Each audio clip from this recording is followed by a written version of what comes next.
to have you on SpaceX Daily, episode 15, coming to you from Vancouver.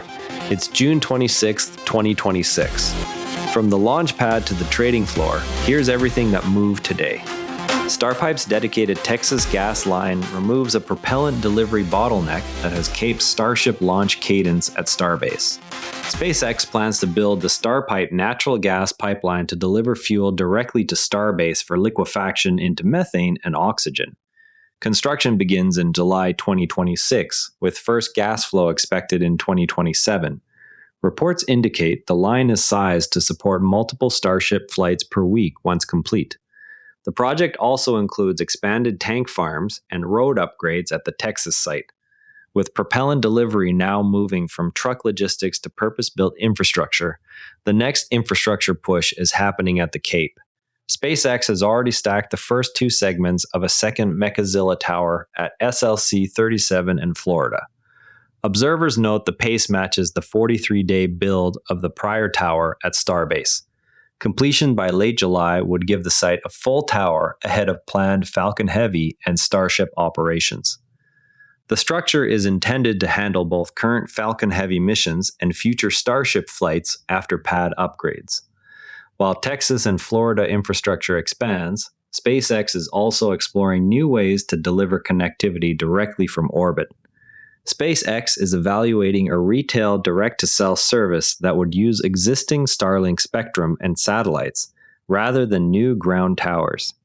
Initial coverage would target rural areas and highway corridors before any urban expansion. No formal license application has reached regulators yet, though planning documents outline competition with major carriers. As Starlink pushes into new terrestrial markets, pressure is building on its existing rideshare business. Demand for Falcon 9 transporter and bandwagon slots now exceeds supply for 2026 and 2027. Operators face multi-month waits and rising per-kilogram prices as secondary payloads compete for remaining capacity.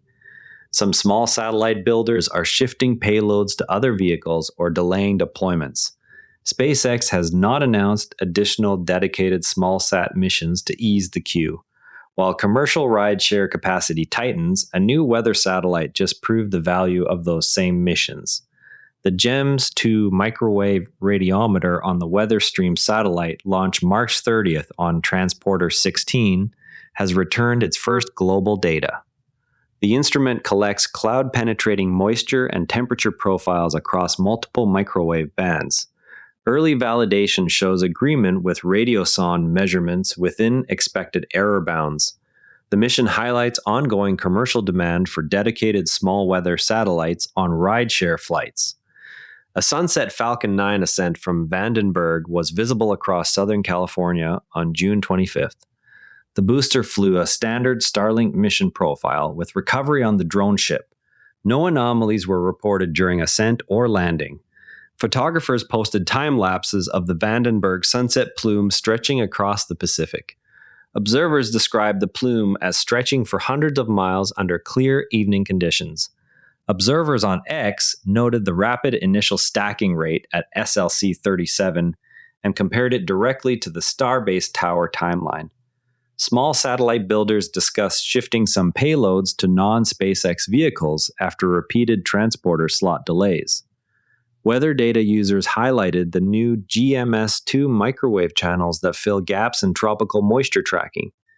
Aviation and maritime users shared early tests of Starlink direct-to-cell coverage along remote coastal routes. Worth keeping an eye on, state records reviewed by the Texas Observer show a worker fatality at a SpaceX facility alongside hundreds of reported injuries in recent years. The incident renews questions about safety protocols during high-tempo manufacturing and launch site construction.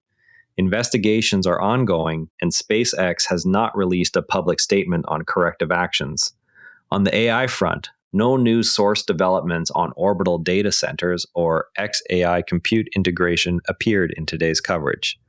Watchers continue tracking Starlink direct-to-cell backhaul capacity and any cross-company compute arrangements that may surface in future filings. From an engineering standpoint, the Starpipe project centers on moving natural gas from existing Texas supply points to Starbase liquefaction trains. At first principles, the constraint is not the gas itself, but the rate at which it can be delivered, chilled to liquid, and stored without venting losses. A dedicated pipeline collapses the logistics chain that currently relies on truck or rail deliveries whose throughput is limited by vehicle cycles and road access. Once online, the line can supply the several hundred tons of methane per flight that a weekly cadence would demand, cutting both cost and schedule risk. The design choice also creates a single point of failure that must be engineered with redundant compression and leak detection systems to keep launch availability high. Next milestones to watch are the July groundbreaking and any updates on liquefaction plant capacity that will determine how many vehicles can be fueled in parallel. And a quick market note, SpaceX closed at $153, up 0.1%. Before we go, watch for any updates on the Starpipe groundbreaking and whether the SLC-37 tower stacking pace holds through July. And that's a wrap on today's SpaceX developments. SpaceX is trading at $153, up 0.1%. Share this with a fellow spaceflight fan if you found it useful, and subscribe so you don't miss tomorrow's episode. I'm Patrick in Vancouver. See you next time. And before you go, this show is part of the NARA Network, a family of daily podcasts on tech, science, and markets. Each one a short, sharp briefing you can finish on the commute. If today earned its place in your feed, here's your next listen. Fascinating Frontiers, the most fascinating news from space and science. Find every show free at naranetwork.com. This episode used AI voice synthesis of my voice. Editorial selection and analysis are my own.